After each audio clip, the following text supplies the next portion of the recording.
the situation surrounding Conor Benn. It's a seemingly a staple diet of this show. I think we mentioned it on the first show that we ever talked about, which was when it all blew up a couple of years ago. And here we are on episode 95 talking about the same subject matter. What was your reaction to the news that came out last week? A proclamation from Conor that he's been cleared and that he is likely to find himself back in a ring pretty soon. What was your takeaway from what you've heard and what you've seen and what's been said? What I've heard and what I've seen and what I've said over 2 years now has been confusing. Mm-hmm. And I think that's the key word. I think no one really sort of knows where we are. The British board have got to make their statement. They've said that they are considering things, UKAD as well. Conor Benn seems to be happy to fight free. He has fought, we know, in America. We know he's closing in on the big Chris Eubank fight, which presumably will happen in Saudi in the early part of next year. So in a way, I'm really pleased that Conor Benn has sort of got things behind him and can move on with his career. But at the same time, I'm not completely happy with the fact that everyone doesn't seem to be in union with it. They don't seem to be united. We seem still to have a little bit of grey area here. I think the key is that everybody either agrees that Conor Benn is fine, he can fight here, we move on, and everything goes behind him. Maybe he should have come out and said, hey, look, something's in me. I don't know how it got there, but I've got to take responsibility for what goes in my body. Because I don't know where you are, Tunde, as a trainer of athletes. Where are you on the view of strict liability? Because that's the thing that constantly gets reverberated around, which is ultimately whatever goes into an athlete's body, however it gets there, it is the responsibility of the athlete, whether it's in boxing, whether it's in tennis, whether it's in cricket, whether it's in athletics, whatever sport it's in, the liability lies with the athlete. We've seen it recently in tennis with Yannick Sinner, the number one tennis player, being able to account for a product getting into his system that was came in through a masseuse. But where are you on the notion of strict liability? And that's what I said, that if we'd known that at the beginning, if he'd said that at the beginning, then we wouldn't be where we are now, I don't think. Well, I think, boxers at this level have teams. Yep. So you cannot really hold the boxer 100% liable if he's being advised by a team. Now, this is what me and you were speaking about this in the beginning. An athlete is responsible for what he puts in his body, but if he's been given these by a big team, big team, then you can't actually put all blame on him. I don't know what Conor's actually said, whether he's admitted that it's what he put, or was he advised? Does he have nutritionists? He's denied emphatically from the get-go. And the interesting thing is do you think he's cleared? Because I'm not sure he has been cleared.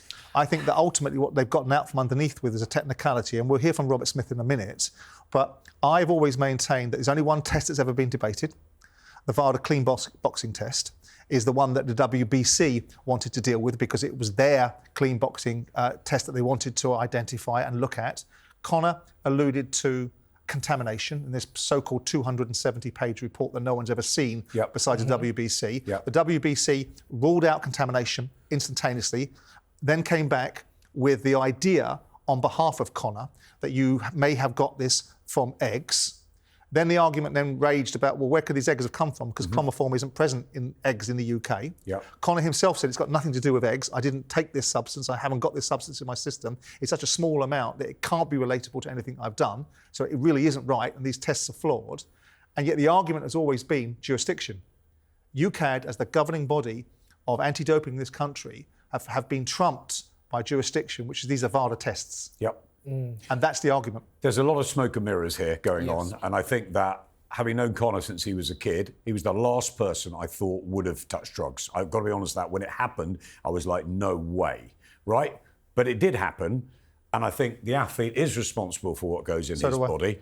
So ultimately, I just want this whole mess moved behind us. I want to get on with it. Can I just interrupt? I hear what you're saying, but why should he admit guilt for something he says he hasn't done? No, I agree with that. I think if he hasn't done it, if he believes... But then there's the team thing. I say that because, I spoke to Conor last year sometimes, and he looked me dead in the eye, and I'm a good reader of energy. Same with me. And same with you. And, he said to me, there's no way I would do this. So I'm kind of baffled that, But it's in his you're system saying he should... Yeah, you're saying... Yes, it is in his system. And that's the point Adam is saying is not suggesting that he took it as an opportunity to mask, because they use this agent apparently as a masking agent for anabolic steroids. The suggestion is that ultimately, if you've signed up to the British Boxing Board of Control and you've got a licence, you know that their governance is strict liability. Yes. So irrespective of whether it was an accident of ingestion or bad advice from your camp, or you were in fact guilty of it, my gut feeling, you are responsible. My for gut it. feeling is that so we should just say, my gut feeling is that he didn't necessarily take drugs, that he didn't want to enhance himself, because I just don't think that's the guy. But if he's failed tests 1, 2, then something's happened. Yes. Therefore, maybe he just should have said at the time, I don't know what's happened, but I'm responsible for what's in my body. And if that had happened, I don't think it would have taken 2 years to sort this stuff out. And it's still not sorted. No, neither do I. I mean, I sat with Conor because he asked to see me a year ago, because obviously there's a lot of noise in the media, and he asked to sit down with me and he asked me, do you think I took it? I said, don't know. He said, well, what do you expect? Well, I said, hang on a second. I'm not your rabbi. I can't give you benediction here. You know, ultimately, the only person that knows the reality of that question is yourself. And one of the did he know, Simon? Because I'm not sure he knew. I think he didn't. I'm pretty sure he didn't. Well, maybe something's got in there. But maybe that's true as equally. But the argument that I find very interesting, and we'll go to Robert Smith in just 1 second, but I just want to land this point, is that we had in the studio a year ago a very significant individual, a very well-rounded and learned individual, a guy called Rennie Carriol, who's a main board member of Pepsi Cola, a very smooth operator, that sat in the studio and said, we have got unadulterated, unfettered evidence that we can anatomically and medically and clinically prove that there is no way that this stuff in his system could have been ingested via any form of drug inducement, because it doesn't metabolize that way. The metabolite's in his system. So you've got medical evidence that can prove it. Why has no one ever run the evidence? Yes. The evidence that's been run and the case that's been run, as far as I'm understanding, is around jurisdiction. And I think ultimately, as a result of that, no one comes out of it particularly well. But before we debate who comes out of it well or not, let's see what Robert Smith from the British Boxing Board of Control had to say about it all. Simon said yesterday, amongst other things, that this demonstrates to him that your organisation, the British Boxing Board of Control, is virtually a tiger with no teeth. What do you say to that, Robert? I think, Simon's entitled to his opinion. I've got no problem. I don't agree with him at all. And I'm sure I'm allowed to say I don't agree with him. But, he doesn't know how the board works properly. I've obviously spoken to Simon on different matters, etc. previously. I'm very happy to have a conversation with him on what we do. But I think that's a little bit harsh, to be fair. If Ben is cleared to fight, does that mean he's cleared of any wrongdoing? Let's just see if the appeal takes place first. As I say, the provisional suspension has been lifted, and at the moment he can apply for a licence. See what happens after that, Jim. Whenever you challenge anybody in any sport, it's because you don't understand the fabric of it, apparently. And of course, no one understands all the nuance of the British Boxing Board of Control and its meetings and its structure.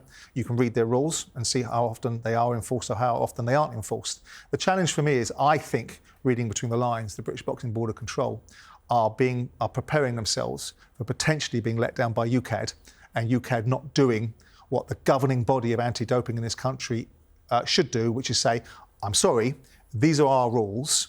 You've got 2 failed drugs tests. We're very open to you convincing us to the reason why we should have clemency in this area, but you don't get out from underneath the jurisdiction. Can I make a point here? Who's in charge of this whole thing? That is the problem. That lies the problem in boxing, and why we keep shooting ourselves in the foot time and time again. Because you've got all these different tests, all these different boards. You've got the board in Britain, you've got Saudi, you've got America, different commissions. Yep. There's no sort of whole unit. So people are confused. People don't know. They don't know whether these fighters took drugs or didn't. And 2 years, the only thing the general public wants, I think, the casual sports fans, is to see a fight like Ben Eubank and get involved and see them fight in the ring. I don't think they really care, but I think what's the problem is we don't have sort of somebody who says, this is the way it is, and you can appeal, but you've got all these different angles and isn't it? I mean, it's odd. It's an odd sport. I mean, it's what I said to you at the beginning. Who is in charge? UKAD, the national board, the board. It's and that's for us. What about the normal average fan? He or she has no idea what's going on. Yeah, we're struggling to understand it. We've been in boxing for years. There's always this argument, isn't there, about having an overarching international governing body. And there is merit in that. But don't forget, when you watch football and space like that, there's a lot of people that would be very dissatisfied with FIFA. and how they operate as the ultimate governing body. So there's pros and cons. But for me, I look at this and say, if the inherent ultimate responsibility for anti-doping in the country is UKAD, then they should have the jurisdiction over any failed test, and it should have to go through them. The British Boxing Board of Control, we know, needs more money, needs better funding, needs better structures, and probably at times needs some more resource around Robert in order to give it some more teeth so that it can actually lead from the front. Well, they didn't agree with you there, did he? Well, he didn't agree with the idea that I say that they're a toothless tiger, because why would he? Because ultimately that's suggesting that ultimately he and his gang are not fit for purpose. So he's not going to agree with that, is he? Whether it's a slightly unfair analogy, because he can only follow on from the guidance of the effective regulator around doping, which is UKAD. And if UKAD don't step up, there's not a lot that Robert or the British Boxing Board of Control can really do. No. What do we think is next for Conor? I mean, Conor, of course, is going to be running around and say he's cleared. The suspension is lifted. Right? He has already, and Eddie and the whole team. And that's fine, and they'll spin it how they want to spin it, and that's what their job should be. But in a way, we're excited as fans to have him back. I'm excited to see him back. I mean, I would like to see him fight in his own weight class, and I'm not excited by this Chris Eubank fight. I know you've made the point about the fact that it's for the casuals and it will give an opportunity for an audience to grow on the back of it. But, you know, Frank Smith from Matchroom was talking the other day about Chris Eubank only having a year left in him and maybe a very small amount of fights, if only one. What do you think? Do you think Conor now, as a matter of course, if the dust clears and the suspension being lifted, is now the gateway to this fight? Do you think that's the next fight? 100%.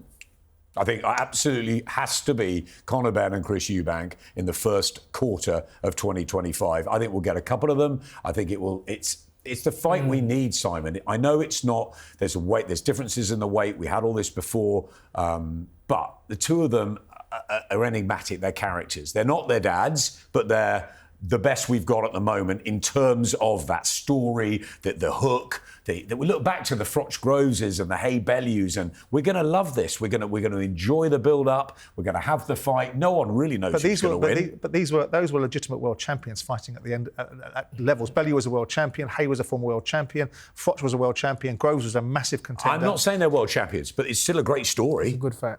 It's a good fight, and no one knows who's going to win. I've always felt that a 147 fighter jumping up to 160, draining Chris Eubank down from 168 down to 157, where he looked emaciated, was a horror story of a fight. Well, I think it's the same for both fighters. You know, if you see Conor when he's not at 147, or let's say through this period when he was inactive, he was literally in the gym at 175. And I saw that from my own eyes. So I guess, you know, yes, you can say Conor's fighting at a weight which is not his, but you're also naturally his. But then you have to take into account the age of Chris Eubank Jr., the fact that he has to... I mean, we saw him in Saudi. So if Chris Eubank Jr. was your fighter, would you boil him down to 160? Well, it depends what I see him walking around as. But I know, being in America, being in Las Vegas, I remember Adrian Broner fighting at 135. And with my own eyes, I saw him on the scale at 167. With my own eyes, and he was getting down to 135. So this is not... Anyone who's in the gym with fighters know this is a normal thing. Fighters don't walk around... fighters walk around at a weight, maybe sometimes 2, 3, 4 pounds. You know, Richard Williams, I remember him sitting at ringside at Your Call saying he makes the weight easy. But then years later telling me he was dying. He hadn't eaten for 2, 3 days. Of course. So, I mean, the weight factor... But, I mean, if these are two highly conditioned athletes, the weight shouldn't really play a factor. I was more disappointed about it first time around when it happened, and what you were saying about, you know, Chris coming down and Conor coming up. I was thinking, they're only doing this just for the fame, for the money. And actually now I'm looking at it and I'm thinking I'm really excited about the fight, because I don't know who's going to win at this stage of their careers. Conor's sort of coming off a long period of inactivity, a couple of fights, but Chris also hasn't really been regular. He had the double with Liam Smith, but we just want to see them both in the ring. And I think that we missed out on so many fights. I was being with Lennox Lewis this week, and I was talking about no Lewis Bowe. I was talking about no Hatton Witter, no Calzaghe Froch. We haven't had AJ Wilder, and we haven't had AJ and Fury yet. Sure. But these two want to fight, so let's get it on. Yes. Who do you think wins that fight, Tunde? It's a good fight. I think the skill factor has to go with Chris Eubank Jr. The skill factor has to, but the sheer aggression. You look at ferocity. You look back at the father going over to America and fighting Doug DeWitt, Barkley, and just it was the work rate, the aggression, the fitness, and Chris has that also. But the skill factor he definitely has. He is going to be the naturally bigger man. It's a good fight, and I do. It's a toss up, and I feel that's why fans are going to tune in. Fans are going to back, and the casuals are going to back. They'll definitely tune in. I mean, I'm seeing Conor's dad later this week, who last time around wanted to give me a slap because he didn't like some of my observations, so that'll be an interesting conversation. But I mean, Nigel's great. Yeah, I mean, listen, going back to Nigel, the ferocity and bad intentions and malevolence of Nigel Benn are something to behold. Neither of them are near their dads, right? No. I mean, Chris Eubank, I grew up, I loved his theatre, whatever. When I ended up working at Sky, I enjoyed working with Nigel to the back end of his career. Steve Collins, they were great times. This is different, and they fought at different weights, but they've still got the different personalities, the contrasting characters. You're either going to be with Eubank or you're going to be with Benn. Let's see them meet. And we don't want to lose the fight, because I heard Gareth A. Davis mention... sorry about that. I heard him mention David Anavician for Conor. And I'm like, we don't need that fight. That's a dangerous fight. Conor don't need it either. That's a dangerous fight. We don't want that fight. And I think Turki Al-Sheikh knows, and I think they're clever enough to know that this is the time to make that fight. Beginning of 2025, we'll get a couple of them and let's see who's better. Talking about fights that we don't need, Jake Paul versus Mike Tyson, Friday on...